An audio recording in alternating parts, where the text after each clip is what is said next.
الحمد للہ رب العالمین والصلاة والسلام علی خاتم النبیین اما بعد فاعوذ باللہ من الشیطان الرجیم بسم اللہ الرحمن الرحیم الصلاة والسلام علیک یا رسول اللہ وعلی آلک واصحابک یا حبیب اللہ الصلاة والسلام علیک یا نبی اللہ وَعَلَىٰ آلِكَ وَأَصْحَابِكَ يَا نُورَ اللَّهِ قَالَ رسول اللہ صلی اللہ علیہ وسلم من صلی علیہ صلاة واحدة صلی اللہ علیہ عشر صلوات وحطت عنہ عشر خطایات ورفعت له عشرة درجات۔ فرمان آخری نبی رسول ہاشمی صلی اللہ علیہ وسلم جس نے مجھ پر ایک بار درود پاک پڑھا، اللہ پاک اس پر 10 رحمتیں نازل فرماتا ہے، 10 گناہ مٹاتا ہے اور 10 درجات بلند کرتا ہے۔ حکم حق ہے پڑھو درود شریف، چھوڑو مت ظالمو درود شریف، پڑھ کر ایک بار پاؤ 10 رحمتیں، خوب سودا ہے لو درود شریف، جا کے وہاں پیش ہوگا نام بنام، جس قدر جس کا ہو درود شریف۔ قال اللہ تبارک و تعالی فی القرآن الکریم، اللہ پاک قرآن کریم میں فرماتا ہے وَلِمَنْ خَافَ مَقَامَ رَبِّهِ جَنَّتَانِ، اور جو اپنے رب کے حضور کھڑے ہونے سے ڈرے اس کے لیے 2 جنتیں ہیں۔ ہم نے پارہ 27 سورہ رحمان کی آیت نمبر 46 سننے کی سعادت حاصل کی۔ مفسرین کرام فرماتے ہیں یہ آیت کریمہ مسلمانوں کے پہلے خلیفہ حضرت ابو بکر صدیق رضی اللہ تعالیٰ عنہ کی شان میں نازل ہوئی۔ چنانچہ روایت ہے ایک دن حضرت ابو بکر صدیق رضی اللہ تعالیٰ عنہ بیٹھے آخرت کے معاملے میں غور و فکر کر رہے تھے۔ خیالوں ہی خیالوں میں قیامت کا منظر آپ کے سامنے آ رہا تھا کہ کیسے آسمانوں کو لپیٹ لیا جائے گا، کس طرح پہاڑ روئی کے گالوں کی طرح ہوا میں اڑیں گے، ستارے جھڑ جائیں گے، ایسے ہولناک انداز سے قیامت قائم ہوگی۔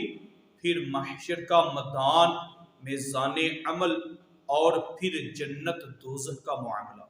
قیامت کے ایسے ہولناک مناظر سے متعلق غور کر کے حضرت صدیق اکبر رضی اللہ تعالیٰ عنہ پر خوف خدا کا غلبہ ہو گیا اور آپ نے تڑپ کر کہا کاش میں سبز گھاس ہوتا، مجھے کوئی جانور کھا جاتا، کاش مجھے پیدا ہی نہ کیا جاتا۔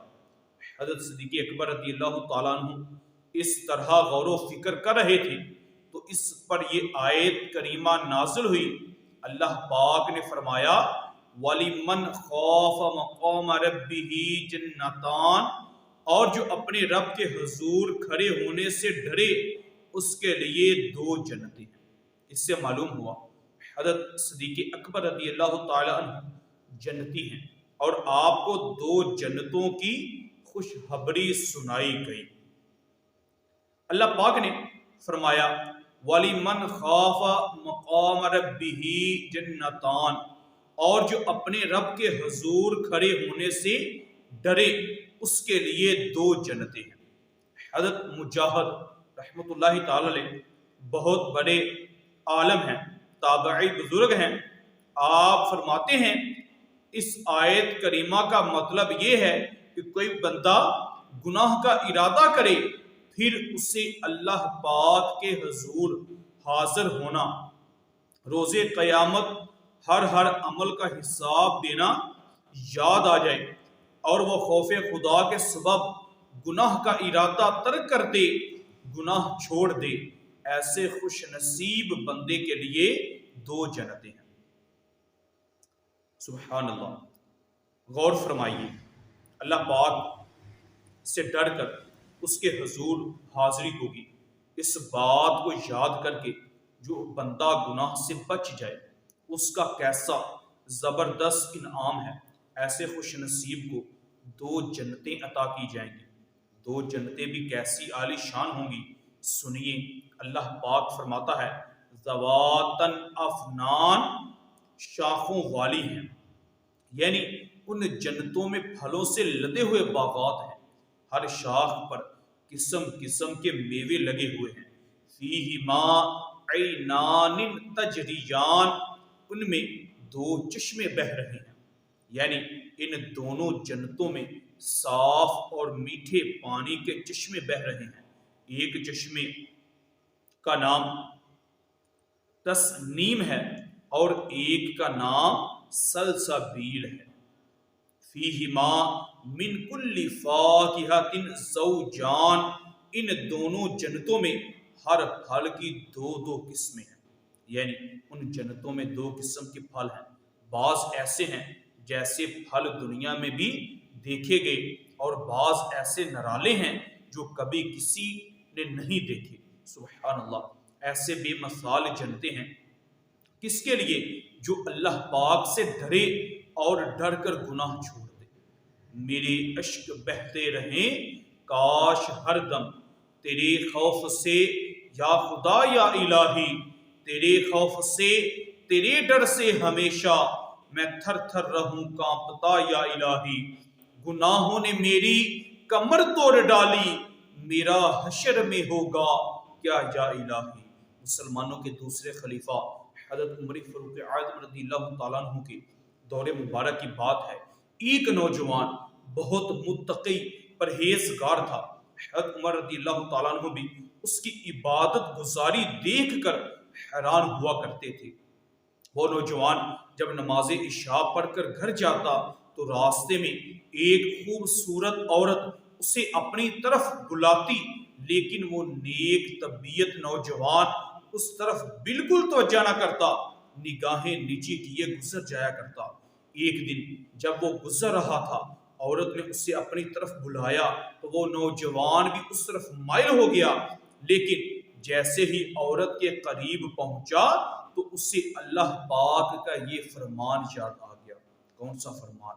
اللہ تعالیٰ فرماتا ہے ان الذین اتقوا اذا مسهم طائف من الشیطان تذکروا فاذا هم مبصرون، بے شک پرہیزگاروں کو جب شیطان کی طرف سے کوئی خیال آتا ہے تو وہ فوراً حکم خدا یاد کرتے ہیں، پھر اسی وقت ان کی آنکھیں کھل جاتی ہیں۔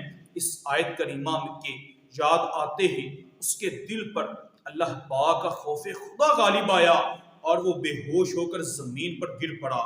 جب یہ بہت دیر تک گھر نہ پہنچا تو اس کا بوڑھا باپ تلاش کرتے ہوئے وہاں پہنچا، اسے اٹھا کر گھر لے گیا۔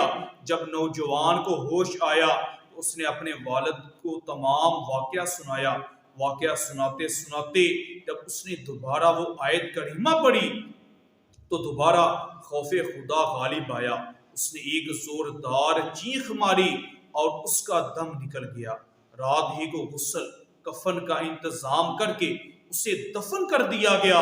صبح کو جب حضرت عمر فاروق اعظم رضی اللہ تعالیٰ عنہ کو تمام واقعہ معلوم ہوا تو آپ اس نوجوان کی قبر پر تشریف لائے اور یہ آیت کریمہ پڑھی وَلِمَنْ خَافَ مَقَامَ رَبِّهِ جَنَّتَانِ، اور جو اپنے رب کے حضور کھڑے ہونے سے ڈرے اس کے لیے 2 جنتیں ہیں۔ قبر میں سے اس نوجوان نے جواب دیتے ہوئے کہا یا امیر المومنین، بے شک میرے رب نے مجھے 2 جنتیں عطا فرمائی ہیں۔ سبحان اللہ، کیا پیارا انعام ہے۔ ہمیں بھی یہ وصف اپنانا چاہیے۔ ویسے ہم بزرگوں کے خوف خدا کی کیفیات کو دیکھیں تو ان کی کیا ہی شان ہے۔ ان پر تو خوف خدا کے سبب کپ کپی طاری ہو جاتی۔ انہیں دیکھنے والوں کو لگتا تھا کہ جیسے ابھی میدان محشر سے ہو کر واپس آ رہے ہیں۔ ہر وقت ڈرے سہمے رہتے، خوف خدا کے سبب روتے تھے، ان کے آنسوؤں سے داڑھی تر ہو جاتی تھی۔ رخساروں پر آنسوؤں سے لکیریں پڑ جاتی تھی، بے ہوش ہو جایا کرتے تھے۔ یہ بہت اعلیٰ درجے کی کیفیات ہے۔ اللہ پاک ہمیں ان لوگوں کا صدقہ نصیب فرمائے۔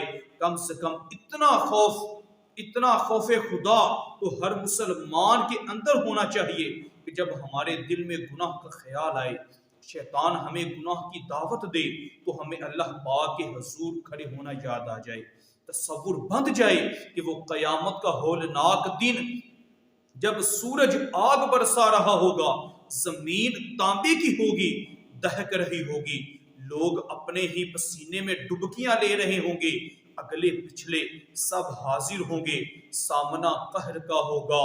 رب کریم اس دن ایسا غضب فرمائے گا کہ ایسا غضب اس نے پہلے کبھی نہ فرمایا۔ ایسے ہولناک مرحلے پر مجھے میرا نام لے کر پکارا جائے گا، اے فلاں بن فلاں، رب کے حضور حاضر ہو۔ اس وقت ہم ڈریں گے، جھکیں گے، شرم سے منہ چھپائیں گے، مگر اس دن چھپنے کی جگہ کہاں ہوگی؟ فرشتے کھینچ کر رب کے حضور حاضر کر دیں گے، پھر ہم سے ہمارے اعمال کا حساب لیا جائے گا، پوچھا جائے گا، اے فلاں، کیا تجھے زندگی نہیں بخشی گئی تھی؟ کیا تجھے نعمتیں نہیں عطا کی گئی تھی؟ کیا تجھے تک حق کا پیغام نہیں پہنچایا گیا تھا؟ پھر تو نے گناہ کیوں کیا؟ اس وقت ہمارے پاس کیا جواب ہوگا؟ ہم شرم سے پانی پانی ہو رہے ہوں گے، کوئی بات بن نہیں پائے گی۔ اگر اس وقت رب کریم نے غضب فرمایا، میرے گناہوں پر میری پکڑ فرمائی اور مجھے جہنم میں ڈال دینے کا حکم جاری ہو گیا، تو میرا کیا بنے گا؟ گر تو ناراض ہوا، میری ہلاکت ہوگی، ہائے میں نارے جہنم میں جلوں گا یا رب۔ درد سر ہو یا بخار آئے تڑپ جاتا ہوں، میں جہنم کی سزا کیسے سہوں گا یا رب۔ ڈنگ مچھر کا سہا جاتا نہیں، کیسے میں پھر قبر میں بچھو کے ڈنگ سہوں گا یا رب۔ گپ اندھیرے کا بھی وحشت کا بسیرا ہوگا، قبر میں کیسے اکیلا میں رہوں گا یا رب۔ یہ رب کریم کے حضور حاضری کا ایک تصور ہے۔ کاش جب بھی ہمارا دل گناہ کی طرف مائل ہو تو ہمیں یہ حاضری یاد آ جائے، رب رحمان کے حضور کھڑے ہونا یاد آ جائے، اور ہم ڈر کر رب رحمان سے شرما کر گناہ چھوڑ دینے میں کامیاب ہو جائیں۔ کم سے کم اتنا بھی خوف خدا نصیب ہو جائے تو ہماری زندگی سنور سکتی ہے۔ یہی وہ خوف ہے جس پر 2 جنتوں کا وعدہ فرمایا گیا ہے۔ حضرت کعب الاحبار رضی اللہ تعالیٰ عنہ سے روایت ہے، جنت میں زمرد اور موتی سے بنا ہوا عظیم الشان محل ہے، اس میں 70,000 گھر ہیں، ہر گھر میں 70,000 کمرے ہیں۔ اس عظیم الشان محل میں انبیاء کرام علیہ السلام ہوں گے، صدیقین ہوں گے، شہید ہوں گے، انصاف کرنے والے بادشاہ ہوں گے، اور وہ شخص ہوگا جو محکم ہو۔ عرض کیا گیا، محکم کون ہے؟ فرمایا وہ شخص جسے حرام کام کی دعوت دی جائے مگر وہ خوف خدا کے سبب اس حرام کام سے رک جائے۔ کتاب التابعین میں لکھا ہے، بنی اسرائیل کا ایک شخص تھا، اس سے گناہ ہو گیا، جب وہ نادانی میں گناہ کر بیٹھا تو اسے بہت شرمندگی ہوئی، رب کے حضور حاضر ہونا یاد آ گیا۔ اب کیا تھا، وہ بے قرار ہو کر ادھر ادھر بھاگنے لگا۔ اللہ پاک کی رحمت کو اس کی یہ بے قراری پسند آ گئی، چنانچہ رب رحمان نے اس کی شرمندگی کو قبول فرمایا اور اسے ولایت کے اعلیٰ ترین درجے صدیقیت سے نواز دیا۔ شیخ ابو بکر بن عبداللہ رحمۃ اللہ تعالی علیہ کہتے ہیں، ایک صاحب گوشت فروش اپنے پڑوسی کی خادمہ پر عاشق تھا۔ ایک دن وہ خادمہ کسی کام سے دوسرے گاؤں کو جا رہی تھی، قصاب نے موقع غنیمت جانا اور اس کے پیچھے ہو لیا۔ جب قصاب نے اسے پکڑا تو کنیز نے کہا، اے نوجوان، میرا دل بھی تیری طرف مائل ہے، لیکن میں اپنے رب کریم سے ڈرتی ہوں۔ جب قصاب نے یہ سنا تو بولا، جب تو اللہ پاک سے ڈرتی ہے تو کیا میں اس ذات پاک سے نہ ڈروں؟ یہ کہہ کر اس نے توبہ کر لی اور وہاں سے پلٹ پڑا۔ راستے میں پیاس کے مارے دم لبوں پر آ گیا۔ اتنا اتفاقاً اس کی ملاقات ایک شخص سے ہو گئی جو کسی نبی علیہ السلام کا قاصد یعنی پیغام لے کر جانے والا تھا۔ اس مرد قاصد نے پوچھا، اے جوان کیا حال ہے؟ قصاب بولا، پیاس سے نڈھال ہوں۔ قاصد نے کہا، دونوں مل کر اللہ پاک سے دعا کریں۔ قصاب بولا، میں نے تو کوئی قابل ذکر عبادت بھی نہیں کی، میں کس طرح دعا کروں؟ تم دعا کرو، میں آمین کہوں گا۔ اس شخص نے دعا کی۔ اس دعا کا اثر فوراً ظاہر ہوا اور بادل کا ایک ٹکڑا ان کے سروں پر سایہ کرنے کے لیے آ گیا۔ جب یہ دونوں راستہ طے کرتے ہوئے ایک دوسرے سے جدا ہوئے تو وہ بادل قصاب کے سر پر آ گیا اور قاصد دھوپ میں رہ گیا۔ قاصد نے حیرانی سے پوچھا، اے نوجوان، تو نے تو کہا تھا کہ تیرے پاس کوئی قابل ذکر نیکی نہیں ہے، پھر یہ بادل تیرے سر پر کس طرح سایہ کر رہا ہے؟ اب قصاب نے اپنا اور خاتمہ والا واقعہ بتایا۔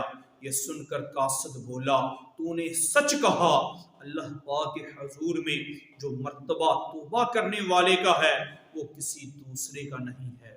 میرے محترم دوستو، ذرا غور فرمائیے، اندازہ کیجئے، اللہ پاک کے حضور حاضری کا تصور باندھ کر اس کے حضور کھڑے ہونے سے ڈر کر گناہ چھوڑ دینے کا کیسا عظیم انعام ہے۔ جو قیامت کے دن سے ڈر کر گناہ چھوڑ دیتا ہے اسے 2 جنتیں عطا کی جائیں گی۔ بنی اسرائیل کا ایک شخص بارگاہ الہی میں پیشی سے ڈرا تو اسے ولایت کا بلند ترین رتبہ عطا دیا گیا۔ ایک قصاب کو یہ خوف نصیب ہوا تو اس پر بادلوں نے سایہ کیا۔ اس کی دعا کی برکتیں ہاتھوں ہاتھ ظاہر ہوئیں۔ یہ کیسے کیسے عظیم انعام ہیں۔ کاش ہمیں رب کے حضور پیشی کا خوف نصیب ہو جائے۔ ہمارا ایک بڑا مسئلہ ہے، گناہ کر کے دلوں پر میل چڑھ گئی ہے۔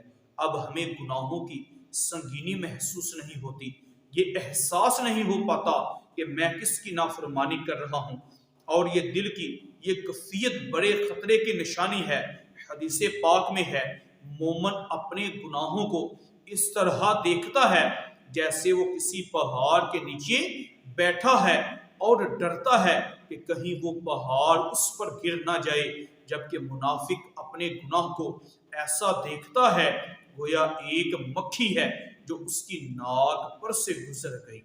بندے سے جب گناہ ہو اور وہ اسے معمولی نہ سمجھے، بہت بڑا گناہ خیال کرے اور اللہ پاک سے ڈر جائے تو ایسا گناہ رب کے حضور چھوٹا ہے، یعنی اس کے خوف اور ڈر کے سبب وہ گناہ بخش دیا جاتا ہے۔ اور اگر بندہ گناہ کرے پھر اسے معمولی خیال کر لے تو وہ گناہ بہت بڑا ہے، کیونکہ اس پر نہ اسے شرمندگی ہوگی، نہ وہ اسے چھوڑے گا، نہ اس کی معافی کا سامان ہو سکے گا۔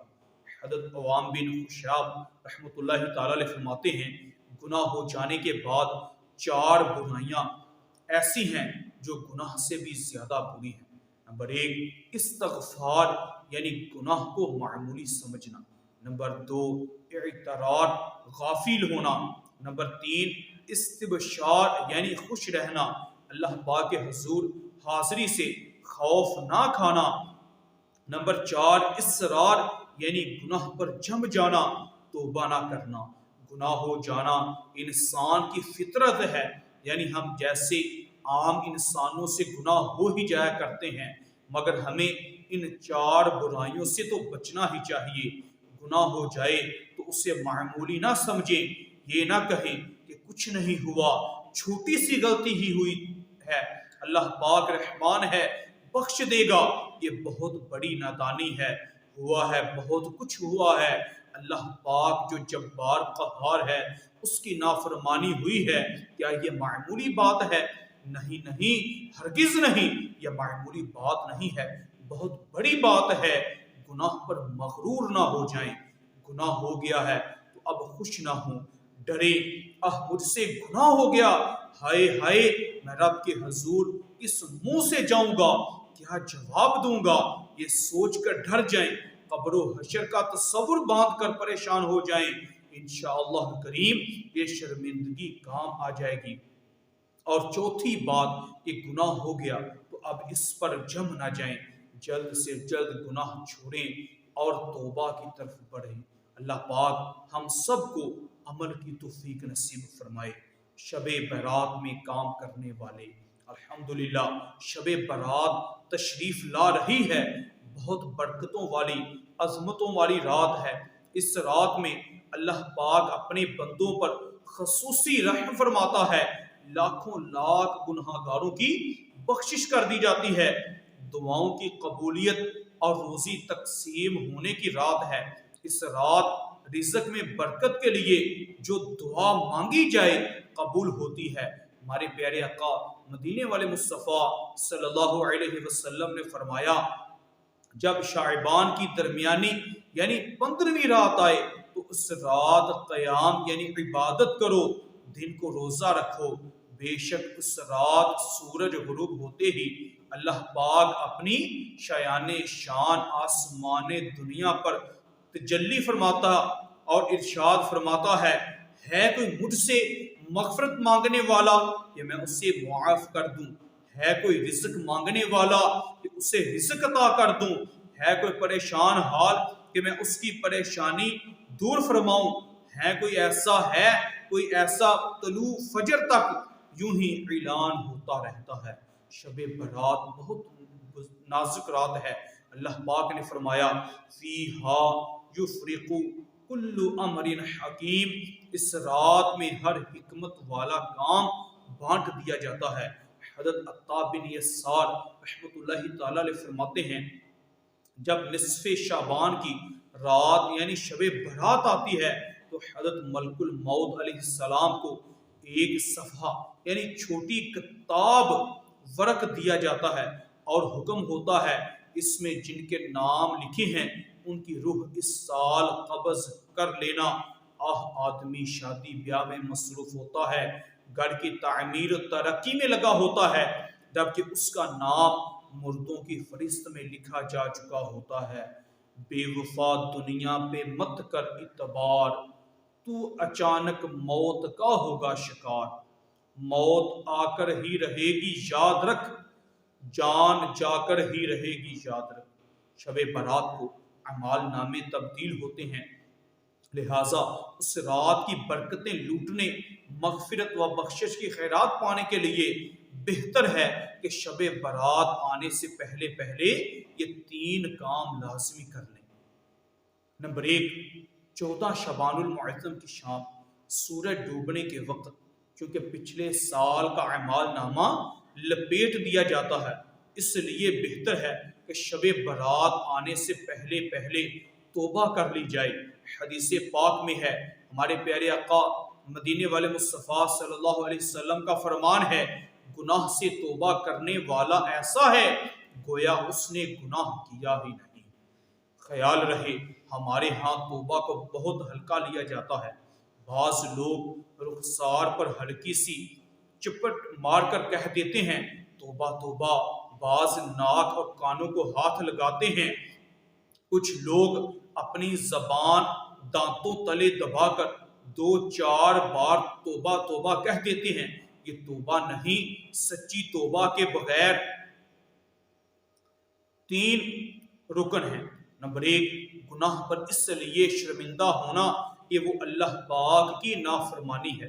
مثلا کسی نے سودی کاروبار کیا، اب سودی لین دین پر شرمندگی کی بہت سی وجوہات ہو سکتی ہیں۔ کسی کو سودی لین دین میں نقصان پہنچ گیا، اس لیے شرمندہ ہو رہا ہے۔ سودی لین دین کی وجہ سے گھر والے یا دوست احباب ناراض ہیں، اس لیے شرمندگی ہو رہی ہے۔ ایسی شرمندگی توبہ کے لیے کافی نہیں، بلکہ توبہ کے لیے ضروری ہے کہ سود کو اللہ پاک کی نافرمانی سمجھ کر اللہ پاک کے عذاب سے ڈرتے ہوئے شرمندہ ہوں۔ دوسرا رکن یہ ہے کہ بندہ اس گناہ کو فوراً چھوڑ دے، ایسا نہ ہو کہ گناہ بھی کر رہا ہے اور توبہ بھی کیے جا رہا ہے، یہ توبہ نہیں بلکہ معاذ اللہ مذاق ہے۔ سچی توبہ کا تیسرا رکن یہ کہ آئندہ وہ گناہ نہ کرنے کا پکا ارادہ کر لے۔ یہ تینوں رکن پورے ہوں گے تو اسے سچی توبہ کہا جائے گا۔ اللہ تبارک و تعالی ہمیں بھی اس شب برات کے صدقے ہماری بھی بے حساب بخشش فرمائے، آمین بجاہ النبی الامین صلی اللہ علیہ وسلم۔